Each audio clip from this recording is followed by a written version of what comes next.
1971 সালের মহান মুক্তিযুদ্ধের সাথে জুলাইকে মুখোমুখি দাঁড় করাইয়ে 24কে কলঙ্কিত করার চেষ্টা করা হয়। আবু সাইদ যদি বুক পেতে দিয়ে যদি এই স্বৈরা শাসক গোষ্ঠীর জন্য যদি জীবন দিতে পারে, আমরা কেন তাহলে পিছিয়ে থাকবো? আবু সাইদের এই আত্মত্যাগের কারণে গণ অভ্যুত্থানের রূপ নেয়। আমি মোহাম্মদ আবু হোসেন, বৈষম্য বিরোধী ছাত্র আন্দোলনের প্রথম শহীদ আবু সাইদের বড় ভাই।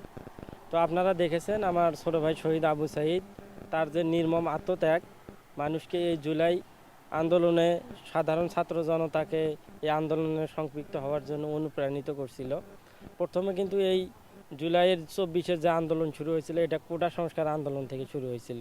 ছাত্রদের একটা দাবি ছিল যে কোঠার বাস্তবসম্মত সংস্কার করে মেধাবীদেরকে যেন মেধার ভিত্তিতে তারা যেন এই সরকারি চাকরিতে যুক্ত হতে পারে। তো পরবর্তীতে আবু সাইদের যে আত্মত্যাগ ছিল, এই আত্মত্যাগটাকে মানুষকে অনুপ্রাণিত করছিল জুলাই আন্দোলন। এই জুলাই কোটা সংস্কার আন্দোলন পরবর্তীতে আবু সাইদের এই আত্মত্যাগের কারণে গণ অভ্যুত্থানের রূপ নেয়।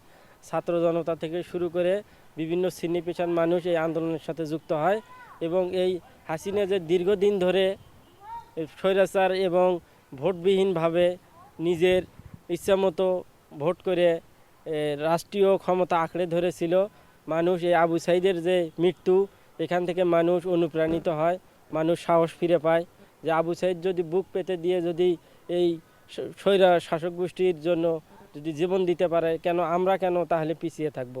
মানুষ রাজপথে নেমেছিল। এই 1971 সালের যে যুদ্ধ ছিল, আমাদের মহান মুক্তিযুদ্ধ, সেখানে মুক্তিযোদ্ধাদের যে আত্মত্যাগ ছিল, সেটা ছিল আমাদের একটা স্বাধীন রাষ্ট্র অর্জনের একটা লড়াই ছিল।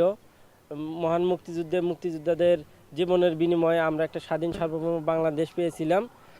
সেই বাংলাদেশের স্বাধীনতাকে লুণ্ঠন করেছিল আওয়ামী লীগ।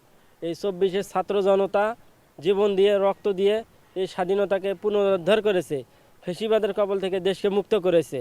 এখন আমরা দেখতে পাচ্ছি 1971 সালে মুক্তিযোদ্ধাদের সাথে 24-এর জুলাই যোদ্ধাদের তুলনা করব না, কিন্তু তাদের উদ্দেশ্য কিন্তু একটাই ছিল, দেশপ্রেম।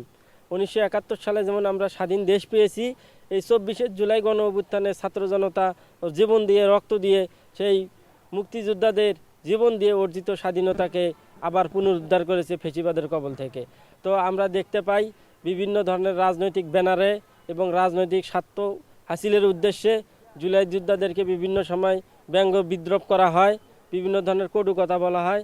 1971 সালের মহান মুক্তিযুদ্ধের সাথে জুলাইকে মুখোমুখি দাঁড় করাইয়ে 24কে কলঙ্কিত করার চেষ্টা করা হয়, বিভিন্ন ধরনের ষড়যন্ত্রের কথা বলা হয় এবং জুলাইকে বিভিন্নভাবে ব্যঙ্গ বিদ্রূপ করা হয়।